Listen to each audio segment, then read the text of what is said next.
करवाया सबसे। ठीक है, वैसे तो उन्होंने सभी कुछ बता दिया, अपना अनुभव भी और उनकी विशेषताएं भी ब्रह्मा बाबा की। तो थोड़ा सा जो मैं करके आई हूँ मैं भी जरूर सुना देती हूँ।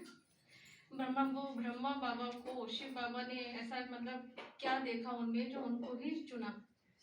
कुछ विशेष आत्मा रही होंगी, पूरे विश्व में स्पेशली विशेष रही होंगी, तो उनका मैं जीवन परिचय आपको थोड़े से कम शब्दों में देना चाहूंगी। ब्रह्मा बाबा का जन्म क्या नाम है, हैदराबाद सिंध में छोटे से गांव में कृपलानी परिवार में उनका जन्म हुआ था 15 दिसंबर 1876 में। उनके पिता क्या नाम मास्टर थे। शुरू से ही वो बहुत आज्ञाकारी रहे, पर क्या नाम है ब्रह्मा बाबा को अपनी माता का प्यार ज़्यादा नहीं मिल सका। उनकी माता शुरू वो बचपन में ही उनसे विदा ले ली, उन्होंने शरीर छोड़ दिया। कुछ टाइम तक उन्होंने उनके पिता ने उनको क्या नाम बहुत आराम से पाला। पूरा गांव भी उनको बहुत प्यार करता था। और उनकी पड़ोस में एक क्या नाम है लक्ष्मी बहन थी जिसे वो मौसी कहते थे। उन्होंने भी उनकी बिल्कुल माँ के रूप में उनकी पालना की, बहुत ध्यान रखा उनका। पूरा गांव उनको बहुत प्यार करता था। सबकी इच्छा यही होती थी अगर बेटा हो तो ब्रह्मा जैसा हो। उनका नाम वैसे लेखराज था। ब्रह्मा बाबा ने उनका वो शिव बाबा ने उनका नाम बाद में रखा ब्रह्मा, वैसे लेखराज कहते थे उनको। तो वो अपनी क्या नाम है पिता जो उनके पिता थे वो उनका बहुत ध्यान रखते थे। स्कूल छोड़ना पूरा माँ का कर्तव्य निभाते थे। ब्रह्मा वो लेखराज जी जो वो भी थे, वो भी बहुत अपने पिता का आज्ञाकारी बच्चे थे। और उनका वो थोड़े बड़े हुए तो उनका क्या नाम है पिता का साया भी उनके सिर से हट गया। और वो पूरे गांव वाले उनकी मदद करते थे। जो भी है कि मतलब जिसको भी देखते थे कि मुझे उनको सहयोग की जरूरत है तो ले वो बाबा पहुंच जाते थे। मैं ब्रह्मा बाबा ही कहूंगी क्योंकि लेखराज मेरे मुंह पे नहीं आ रहा है। तो ब्रह्मा बाबा उनकी मदद करने के लिए पहुंच जाते थे। शुरू से ही आज्ञाकारी रहे हैं।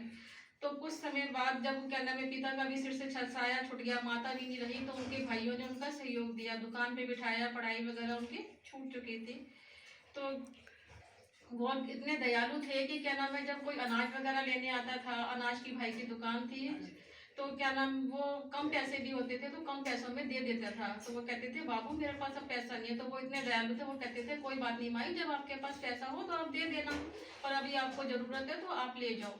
तो उनके भाई ने जैसे उनको सुना देखा तो उनको लगा कि ये तो बहुत घाटा डालेगा मेरे व्यापार में। तो उन्होंने कैसे न कैसे करके उसको बताया कि अब आप थोड़ा अपना अलग से अपना व्यापार करो, वैसे तो तुम मुझे बहुत नुकसान पहुंचा दोगे।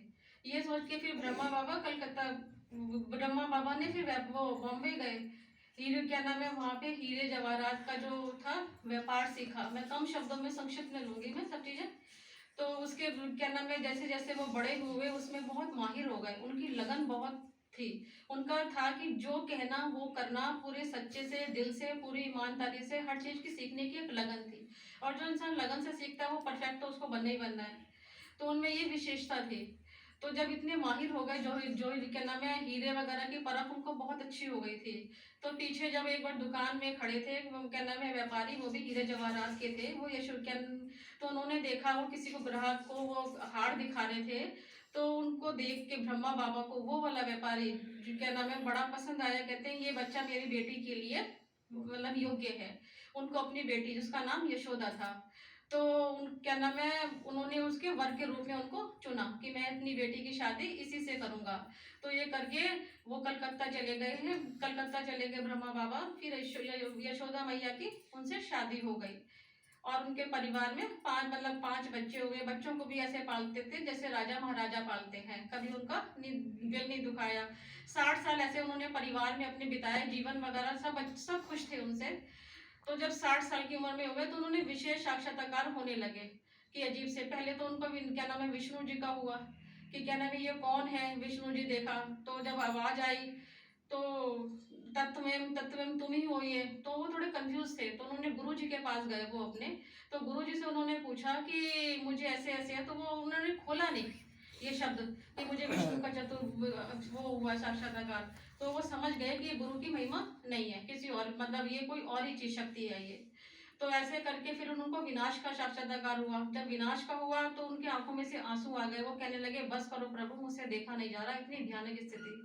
तो फिर कुछ टाइम उनको वो चुप हो गए। फिर बाबा ने उनको वो नई दुनिया का साक्षात्कार कराया और उसको बोला उनको कि ये तुम्हें बनानी है ये नई दुनिया। तो नई दुनिया उनको बनानी है, तो वो एकदम कहते हैं मैं ये कैसे दुनिया बनाऊंगा, मुझे आती थोड़ी है ये। उन्होंने सीधा जवाब बाबा को ही दिया, शिव बाबा को, मैं ये दुनिया कैसे बनाऊंगा। तो बाबा ने फिर वो शांत हो गए। उनका मतलब कुछ टाइम ऐसे थोड़े थोड़े, कभी किसी चीज का साक्षात्कार, कभी किसी चीज का साक्षात्कार होता गया। आत्मा का साक्षात्कार हुआ। उनके गुरु के, वो एक बार गुरु क्या नाम है, अपने चाचा के पास गए थे, वहां से उन्होंने आत्मा को देखा निकलते हुए। तब उन्हें लगा कि ये आत्मा अलग है, शरीर अलग है। उनको विशेष अनुभव हुआ। तो ये अलग ही दुनिया में खोने लगे थे। तो ब्रह्मा बाबा को मतलब उन्होंने पक्का, ब्रह्मा बाबा ने ना, ये उनको विश्वास हो गया था कि जो मुझे देखा है ना, ये अजीब ही शक्ति है, कोई ईश्वरीय शक्ति है जिसको मैं ढूंढ रहा हूँ। क्योंकि उन्होंने जो 12 गुरु किए थे ना, हर गुरु से यही परिचय लिया था कि मुझे भगवान चाहिए, भगवान चाहिए। पर किसी से मिला ही नहीं उनको। एक से पूछा, दूसरे से पूछा, तीसरे से पूछा, किसी ने परिचय नहीं दिया। ऐसे करते करते उनको 12 गुरु हो गए। फिर 13वें में जब मतलब जब ये उनको आया ना, 12 गुरु के बाद जब ये इनको साक्षात्कार हो, जब उन्होंने मतलब महसूस किया कि जो मैं ये जानना चाह रहा हूँ ना, ये वही शक्ति है जो मेरे 12 गुरु भी मेरे मतलब ये जवाब इस चीज का नहीं दे सके मुझे। तो उनको कहते में आत्मा का साक्षात्कार हुआ। फिर उन्होंने कहा कि मतलब बाबा फिर उनको थोड़ी थोड़ी शिक्षा देते रहे। ऐसे तरीके से उन्होंने जो ब्रह्मा बाबा ने जो यज्ञ रचा, वो शिव बाबा ने जो यज्ञ रखा, जिसका नाम क्या था, कोई बताएगा? राजस्व, अश्वमेध, अविनाशी, गीता, ज्ञान, रुद्र महायज्ञ, ये है इसका नाम रखा। उस यज्ञ की संभाल उन्होंने 33 वर्ष बहुत अच्छे तरीके से करी। सिर्फ हाजी का ही पाठ निभाया। उनके शब्द में, डिक्शनरी में ना था ही नहीं। बस बाबा ने कहा हाँ जी। उनको नहीं पता कैसे होगा कैसे नहीं होगा, बस ये था कि बाबा साथ है, वो कराएगा। ऐसे करते करते 33 साल उन्होंने यज्ञ की सेवा करी। अपना पूरा धन वगैरह सब कुछ लगाया। 14 साल सेवा करी इस चीज की। फिर बेगरी पाठ आया। बेगरी पाठ में भी उन्होंने बहुत अच्छी तरीके से संभाला। कोई विचलित नहीं हुए, कोई कुछ नहीं हुए। 33 साल ऐसे बिताए। जब लास्ट समय 18 जनवरी 1959 का दिन आया, तो ब्रह्मा बाबा, सुबह से ही उनकी तबीयत खराब थी। सुबह उन्होंने क्लास नहीं ली थी, तो रात को उन्होंने ली थी। उन्होंने बोला कि बच्चों को खाना जल्दी खिला दो।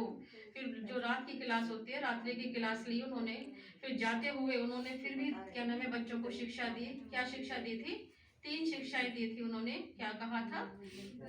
वो निराकारी, निर्विकारी और निरंकारी बन के रहना, ये तुम्हें करना है। जब ये अगर इसमें तुम बन जाओगे तो तुम बाप समान बन जाओगे। क्योंकि ब्रह्मा बाबा ने भी इन तीनों चीजों में पूर्ण संपूर्ण बने बाबा भी। तो ये उस क्या नाम है, 18 जनवरी 1964 को उन्होंने अपने शरीर का, देह का त्याग किया और अव्यक्त रूप में फरिश्ता बन गए। आज हम सब भी उनको बहुत मिस करते हैं। हर बच्चे की इच्छा होती है कि बाबा साकार में हमारे साथ हो। ओम शांति।